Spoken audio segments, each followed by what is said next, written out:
হ্যাঁ, তুমি সুন্দর তাই চেয়ে থাকি, সে কি মোর অপরাধ? কোনো অপরাধ নাই, ইচ্ছা মতো গাইতে থাকেন স্ত্রীর শানে গান, সব আসারে নাই।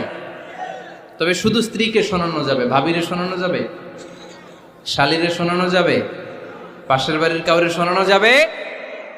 দেখেন ইসলাম কত চেক এন্ড ব্যালেন্স। স্ত্রীকে আপনি গান শোনান, কোনো গুনাহ নাই, আছে শুধু সওয়াব।